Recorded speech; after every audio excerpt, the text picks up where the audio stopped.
Who are you? I'm Hank. You're Beast? Look at you. I guess you're a late bloomer. I don't know what you're talking about, but I'm gonna have to ask you to leave. So where's the professor? There's no professor here. You're pretty strong for a scrawny kid. Come on. You sure there's not a little beast in there? Come on, Beastie. Hey! I said the school's closed. You need to leave. Not until I see the professor. There's no professor here. I told you that. Look, kid. You and I are gonna be good friends. You just don't know it yet. Welcome back, everyone. That's a scene from X-Men Days of Future Past. Len and Dave are here to review it for us. Dave, let's start with you. Everyone seems to love this movie. Do you feel the same? Yes, it's gotten the reviews that I've read, including my own, give it all 2 thumbs up. It's a very good film. Whether you're a fanboy or not for X-Men, this has lots and lots of pleasures. This is a time travel story, so the plot is, you don't worry about it, is my advice with respect to time travel movies.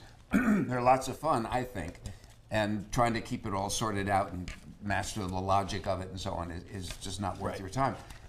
In this scene, which we just saw, the first clip, we have James McAvoy who's playing young Charles Xavier. Xavier. Well, that was Hank McCoy. That was Beast. That was that Hugh Jackman just punched out. Oh, really? Okay, Beast, okay. Yeah. I misspoke. And also Hugh Jackman as Wolfman or Wolverine. Yeah. He has traveled back to 1973. So we have a film that has at least 2, maybe 3 storylines. One is the 2023 storyline, post-apocalyptic kind of setting, where we have Patrick Stewart and Ian McKellen as the professor and Eric.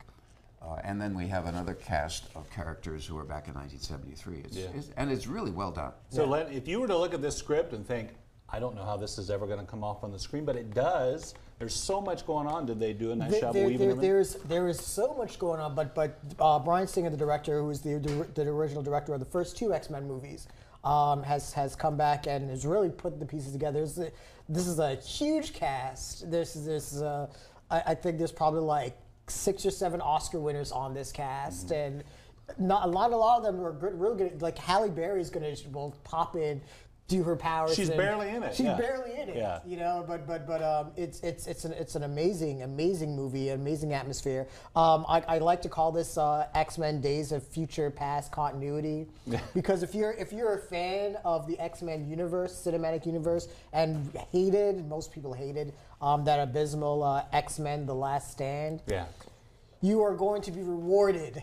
Right. You're happy about this one. Yeah, because it fixes everything. Yeah. The other 2 points that I like to touch on. One, Peter Dinklage was awesome in it, as not as you said, not so much the villain, but the guy who was trying to do the right thing and does the wrong thing. Right. And does the wrong thing. And Evan Peters, who plays Quicksilver, has a little 7-minute scene and stole an entire movie. Yeah. I like it. Len has identified some of the many pleasures of this film, including the acting by everyone in the cast. Really does a fine job. Yeah. And the storyline, as I mentioned, is really interesting, even if it's somewhat befuddling as you're watching.